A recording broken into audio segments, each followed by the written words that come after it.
You're listening to Skeptoid. I'm Brian Dunning from Skeptoid.com. The Murder in the Red Barn. Can the ghost of a murder victim come back and help identify her killer? That's exactly what is said to have happened in 1827 at the village of Polstead, County Suffolk, England. Maria Marten was murdered in a red barn by her betrothed, William Corder, who buried her inside. Then, months later, Maria began appearing to her stepmother in a series of dreams and identified the spot where she died. Her father went to that spot described in the dream, dug, and was horrified to discover the decomposed body of his daughter. Corder was convicted and executed in 1828. Today, we're going to look at the famous Red Barn murder and see if our skeptical eye can find a slightly less paranormal explanation. In the 1820s, Polstead was a lovely farming town of 900 inhabitants among rolling green hills. Our interest today is on two local families.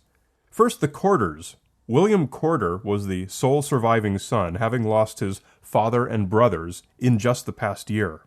Consequently, he inherited the family property, and after a lifetime of petty thefts and forgeries and frauds, he suddenly found himself a man of respectable means.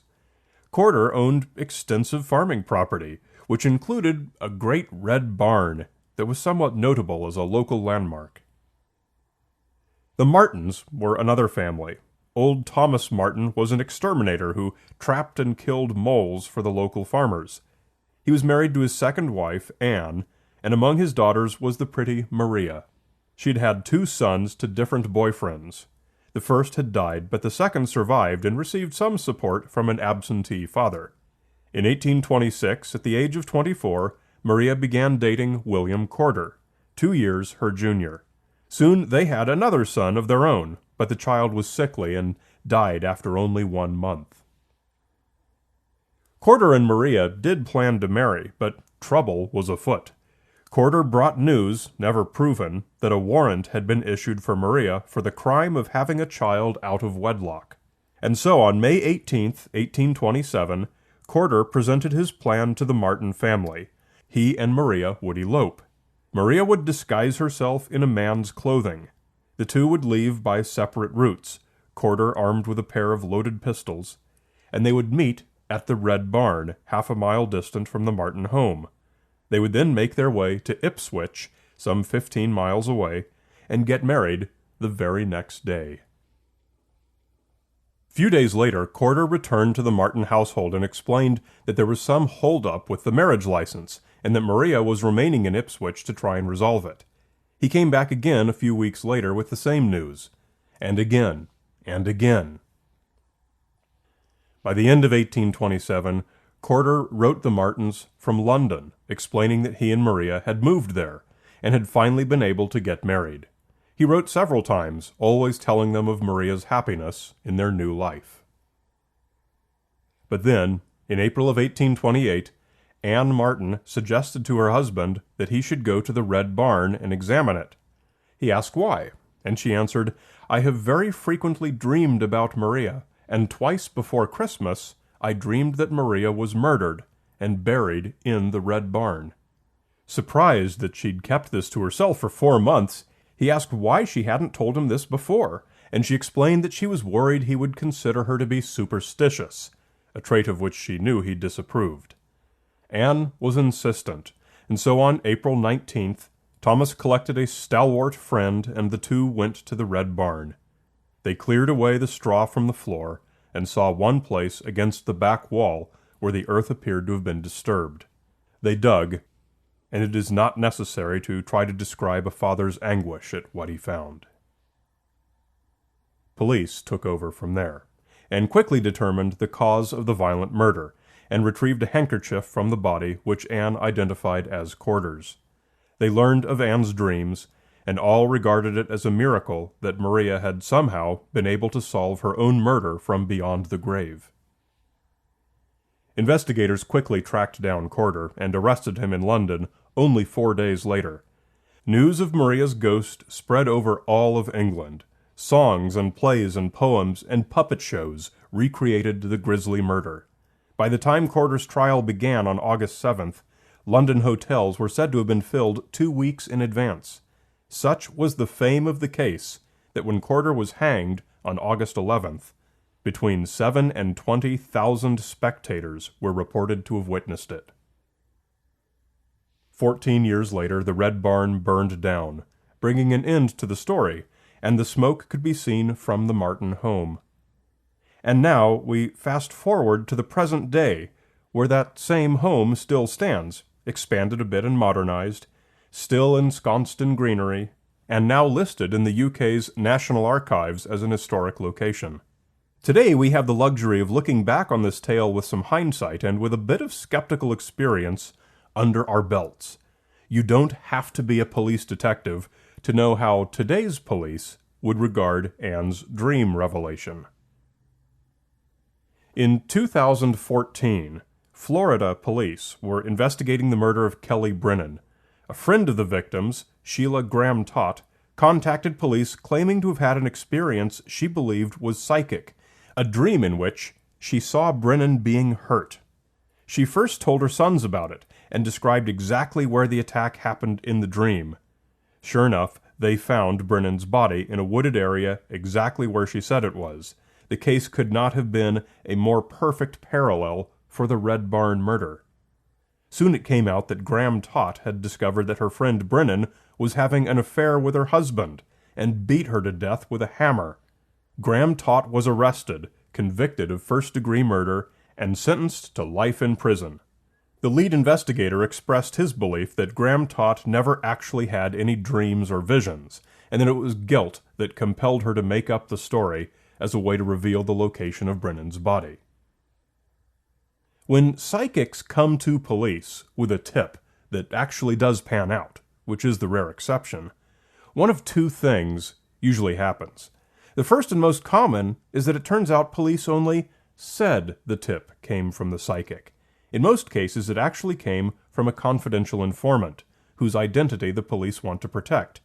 So they'll cheerfully allow the credulous media to attribute the success to whatever psychic was hounding the police to assist in the investigation. Thus, the history of news is peppered with reports of cases where psychics actually did provide valuable assistance.